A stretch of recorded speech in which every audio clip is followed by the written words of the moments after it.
Sehari sebelum pesta teh, setelah memastikan semua yang kubutuhkan telah kusiapkan, kuhabiskan waktuku dengan bermalas-malasan di kamar.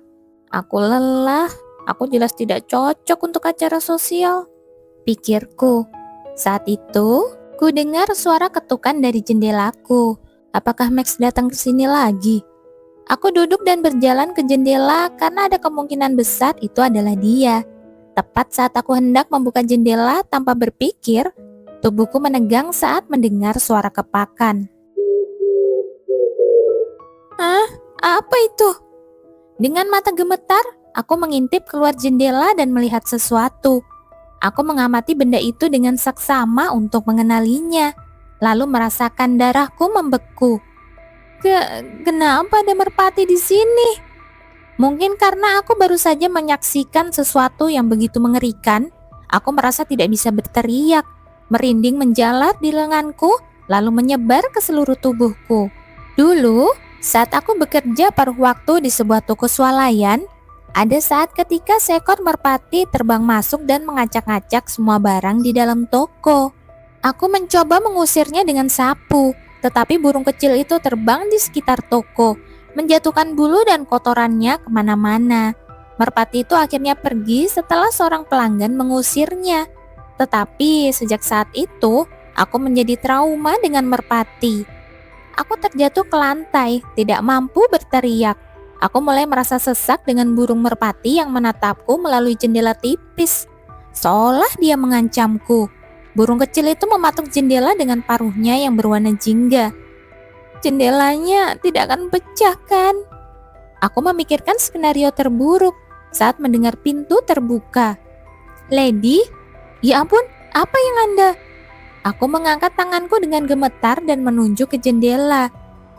Marilyn, tolong singkirkan merpati itu dari sana." Aku menelan ludah melihat Marilyn yang muncul tepat pada waktunya. Atas permintaanku, Marilyn memasang ekspresi galak yang tidak cocok untuknya dan mendekati jendela. "Kau, burung terkutuk, pergi sekarang juga." Aku terkejut dengan perilakunya yang kasar, lalu merasakan nafasku kembali saat aku melihat burung merpati itu terbang menjauh. Aku selamat.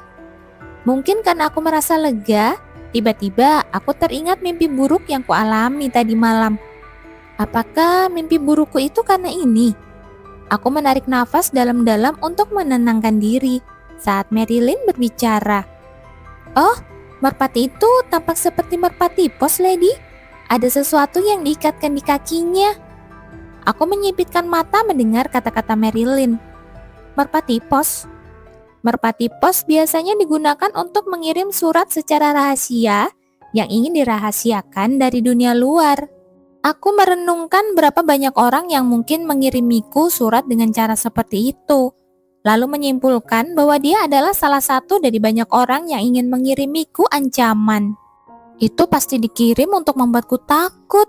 Aku yakin dengan pikiranku saat Marilyn bertanya, "Mungkinkah itu surat cinta dari seseorang yang memiliki perasaan padamu, Lady?" Wajahku langsung kosong mendengar kata-katanya. Tidak mungkin. Akan lebih masuk akal jika itu dikirim oleh seseorang yang tidak menyukaiku, kataku. "Maaf?" tanya Marilyn seolah-olah dia mengira aku telah mengucapkan sesuatu yang tidak masuk akal. Namun, aku mempercayai instingku dan memutuskan bahwa surat itu pasti berasal dari seorang teroris yang memusuhiku. "Aku ingin kamu melakukan sesuatu agar burung itu tidak pernah mendekati area ini lagi." "Baik, Lady. Saya akan sampaikan kata-kata Anda kepada Madam Perez," jawab Marilyn sambil mendesah dalam. Aku memperhatikan Marilyn keluar pintu, lalu mendesah. Tidak akan terjadi apa-apa di pesta teh besok, kan? Max, yang selama ini tinggal di kediamannya di Salon Blooms, mengerutkan kening saat melihat burung merpati pos yang kembali kepadanya dengan surat yang masih utuh. Aku benar-benar melihatnya mendarat di ambang jendela. Max mengepalkan tinjunya sambil merenungkan apakah gurunya telah melakukan sesuatu yang mengganggu rencananya. Jika burung merpati pos ini tidak berhasil, aku harus mencari cara lain. Pada saat itu, Fresia membuka pintu dan memasuki kamarnya. "Oh, Yang Mulia, Bukankah Anda seharusnya berada di istana kekaisaran? Eh, ada apa dengan merpati pos dan surat itu? Bukankah itu stempel Anda? Itu adalah sesuatu yang aku coba kirim ke Jubilian, tapi aku gagal. Presia mendesah mendengar kata-katanya. Anda sangat beruntung. Apa? Presia meninggikan suaranya kepada putra mahkota yang tanpa sadar menjawab dengan nada putus asa. Maksud saya, wanita itu bahkan tidak tahu tentang identitas asli yang mulia.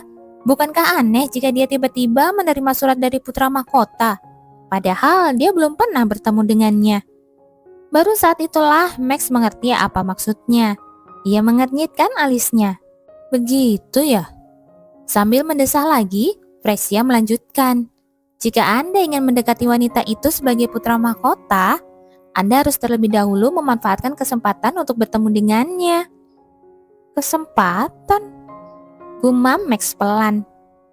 Dan sekarang setelah Anda resmi kembali ke ibu kota, Anda harus tetap waspada jika yang mulia diketahui tidak ada di ruangan.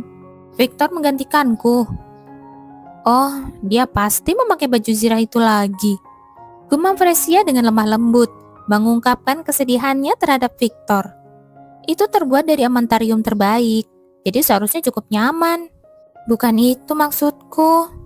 Fresia mendesah pada tuannya yang sama sekali tidak mengerti maksudnya. Apakah ada informasi baru dari istana kekaisaran? Max tiba-tiba bertanya. Mendengar pertanyaan itu, Fresia mengeraskan wajahnya dan menjawab. Permaisuri telah mengarang rumor yang tidak berdasar dan menyebarkannya. Rumor yang tidak berdasar. Fresia mengalihkan pandangannya pada pertanyaannya dan mengganti topik pembicaraan. Ya, tidak ada informasi lain yang perlu Anda khawatirkan. Oh, dia menjentikan jarinya seolah-olah dia baru saja mengingat sesuatu. Sekarang, setelah saya pikir-pikir, ada informasi bahwa Marquis Lennox telah mengumpulkan lebih banyak prajurit untuk pasukannya. Max mengernyitkan dahinya mendengar kata-katanya. Itu bukan jenis informasi yang tidak perlu aku khawatirkan, ungkapnya. Saya minta maaf. Max melotot ke arah Fresia sejenak, lalu mengusap rahangnya sambil bergumam pada dirinya sendiri. Pria itu selalu menyuarakan pendapatnya tentang mendapatkan pasukan yang lebih besar.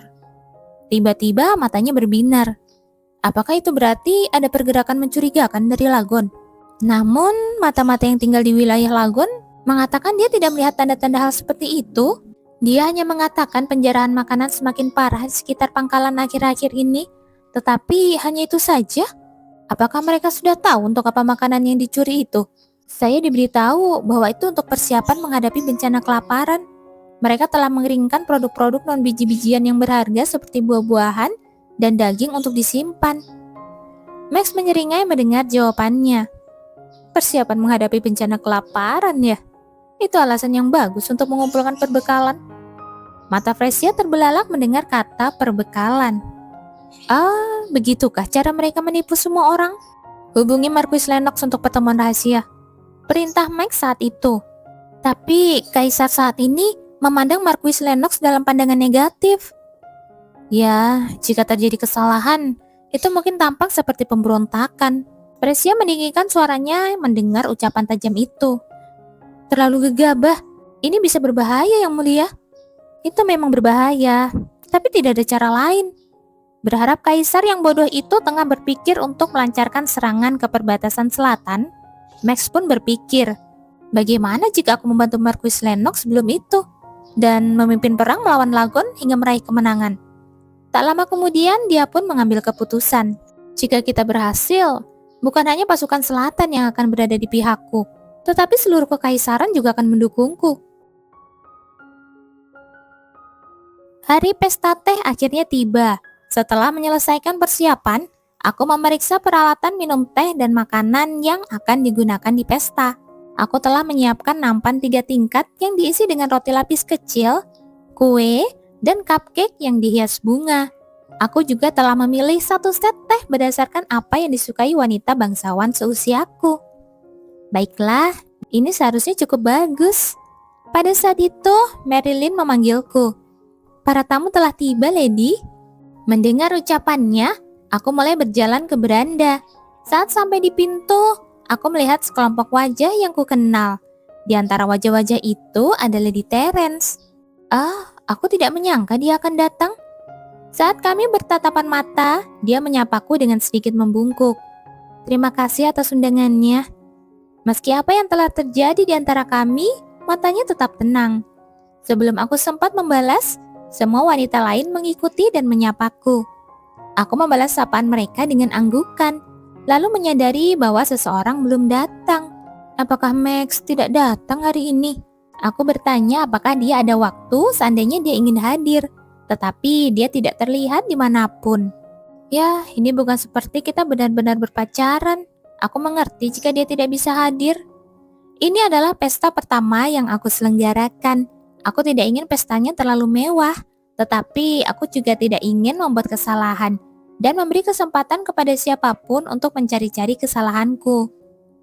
Terima kasih semuanya telah menerima undanganku. Biasanya, tuan rumah yang menyambut tamu. Namun, karena ini hanya pesta teh informal, aku belum memberitahu ayahku tentang hal itu. Dan aku yakin dia hanya akan menganggapnya sebagai hal yang mengganggu. Kurasa kepala pelayan akan melaporkan hal ini kepadanya, tapi dia juga tidak punya alasan untuk peduli. Alhasil, aku menyapu para tamu sendirian. Namun, entah mengapa aku melihat semua orang memasang ekspresi aneh. Hah? Kenapa mereka memasang wajah seperti itu? Saat aku baru menyadari ada yang janggal, aku mendengar suara dari belakangku. Selamat datang. Aku terkejut dan berbalik melihat ayahku yang tampan mengenakan setelan jas. Mengapa ayahku ada di sini? Sebelum aku bisa menjawab pertanyaanku, banyak suara terdengar di seluruh beranda. Kami menyambut Duke Floyen, pahlawan besar kerajaan kami. Para wanita bangsawan menyambut dengan sopan sambil membungkuk hormat kepada ayahku. Duke diperlakukan setara dengan raja negeri asing dan merupakan kebiasaan untuk tidak mengangkat kepala sampai orang tersebut mengizinkannya. Meskipun begitu, aku tidak bisa menahan rasa tidak nyaman melihat para tamuku menundukkan kepala mereka. Mau bagaimana lagi, karena ini adalah masyarakat yang hierarkis. Aku mencoba menerima kenyataan ini ketika aku mendengar suara ayahku. Kalian boleh mengangkat kepala kalian. Para wanita mengangkat kepala mereka serentak atas izin yang tak terduga itu. Meskipun ayahku menerima tatapan penuh harap yang mungkin dianggap memberatkan oleh orang biasa, ia berhasil berbicara dengan nada serius. Tidak perlu bersikap formal seperti itu, karena kalian semua berkunjung sebagai teman putriku. Kata-katanya membuatku merasa aneh, seolah-olah aku benar-benar telah menjadi putri kesayangannya. Mengapa dia melakukan ini?